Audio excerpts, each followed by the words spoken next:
Hello. हम आपको एक कहानी सुनाते हैं। 400 साल पुराने शिव मंदिर जो बर्फ में दबे हुए केदारेश्वर मंदिर के 6 रहस्य थे।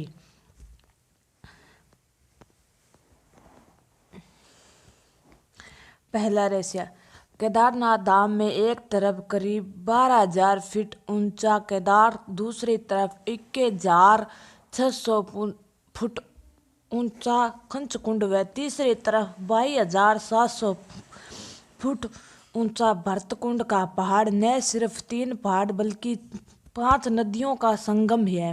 मंदाकिनी, मंदगंगा, श्रीगंगा, सरस्वती व स्वगौरी। इन नदियों में अलकनंदा की सहायक मंदाकिनी आज भी मौजूद है। इसी के किनारे से केदारनाथ धाम है। यहाँ सर्दियों से भारी बर्फा व भारी वर्षा जबरदस्त पानी रहता है। दूसरा रहस्य, यह मंदिर कटाव पत्थरों से भरे रंग के विशाल व मजबूत शिलाखंडों को जोड़कर बनाया गया है। 6 फुट ऊंचे चबूतरे पर खड़े 85 फुट ऊंचे 183 फुट लंबे तथा 80 फुट चौड़े मंदिर की दीवारें 12 फुट मोटी है। ये आश्चर्य कि कितनी सारी पत्थरों में इतनी ऊंचाई पर ला कर व तराश कर कैसे मंदिर की तकल दी गई है। खास यह है विशालकाय छत कैसे खम्भों में रखी गई है। पत्थरों में एक दूसरे के जोड़ने के लिए इंटरलॉकिंग तकनीकी का इस्तेमाल किया गया है। तीसरा रहस्य, यह मंदिर मौजूदा मंदिर के पीछे स्वयं प्रथम पांडवों ने बनवाया था, लेकिन वक्त के थेपड़ों की मार से चलते मंदिर लुप्त हो गया।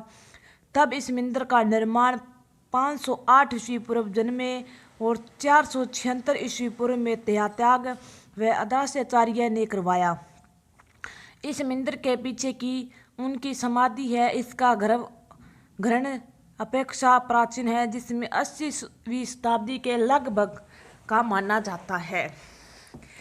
पहले 10वीं सदी में मालवा के राजा भोज द्वारा, फिर 13वीं सदी में मंदिर का जीर्ण द्वारा किया गया। चौथा रहस्य, दिवाली महोत्सव के दूसरे दिन के दिन शीत ऋतु के मंदिर द्वारा बंद किए जाते हैं और 6 माह तक मंदिर के अंदर दीपक नहीं जलता। पुरोहित सामान्य पट बंद कर भगवान के विरंगे में दांडी को 6 माह तक पहाड़ों के नीचे उपखंडी मंड में ले जाते हैं।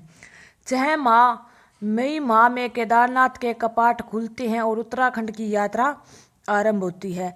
6 माह मंदिर और उसके आसपास कोई नहीं रहता, लेकिन आश्चर्य की बात यह है कि 6 माह तक दीपक भी जलता है, निरंतर पूजा भी होती रहती है। कपाट खुलने के बाद भी यह आश्चर्य का विषय है कि वैसी साफ सफाई मिलती है जैसी कि छोड़ कर गए थे। पांचवा रहस्य, 16 जून 2013 की रात प्रकृति में कहर बरपाया था। जलप्रलय के कई बड़ी बड़ी व इमारतें ताशों के पत्तों की तरह ढहकर पानी में बह गई, लेकिन केदारनाथ के मंदिर का कुछ नहीं बिगड़ा। आश्चर्य तो यह हुआ कि जब पीछे पहाड़ी से पानी के बहाव में डूबती हुई विशाल चट्टानें आई तो अचानक वह मंदिर के पीछे ही रुक गई। इस चट्टान को रोकने का बाढ़ का जल 2 भाग में विभाजित हुआ। मंदिर कहीं ज्यादा सुरक्षित हो गया। इस विलय में लगभग 10,000 लोगों की मौत भी हुई थी। छठा रहस्य, पुराणों की भविष्यवाणी के अनुसार यह सचमुच क्षेत्रों के तिथि लुप्त हो जाएगा। माना जाता है कि जिस दिन नर व नारायण पर्वत आपस में मिल जाएंगे, बद्रीनाथ व मार्ग पूरी तरह बंद हो जाएगा और भक्ति बद्रीनाथ के दर्शन नहीं कर पाएंगे। पुराणों के अनुसार वर्तमान बद्रीनाथ धाम के केसवरी धाम में लुप्त हो जाएंगे। इस वर्ष भविष्य की वाणी नामक तीर्थ यात्रा का युग्म है। मित्रों, आप जाने 400 साल तक कैसे बर्फ में दबा रहा केदारनाथ व मंदिर में बर्फ से पिघल का पूर्णतः सुरक्षित है। देहरादून वीडियो स्टूडियो हिमालय ज्योतिर्विज्ञानी वैज्ञानिक जैसे जोशी ने 13वीं सदी में 17वीं सदी में 14 साल एक छोटा हिमयुग आया था। इसमें हिमालय का एक बड़ा क्षेत्र बर्फ के अंदर दबा गया है। यह मंदिर क्षेत्र भी है। वैज्ञानिक के अनुसार मंदिरों की दीवारें पत्थरों तथा इन इंसानों से देखे जा सकते हैं। दरअसल केदारनाथ का यह इलाका चारोबेरी ग्लेशियर का एक हिस्सा है। वैज्ञानिकों का कहना है कि ग्लेशियर में लगातार पिघलने रहने चट्टानों को खिसकने में लगे आगे से इस तरह की जलप्रलय अन्य प्राकृति जारी रहेगी। धन्यवाद दोस्तों, हम आपको अगले चैनल पर मिलते हैं। धन्यवाद।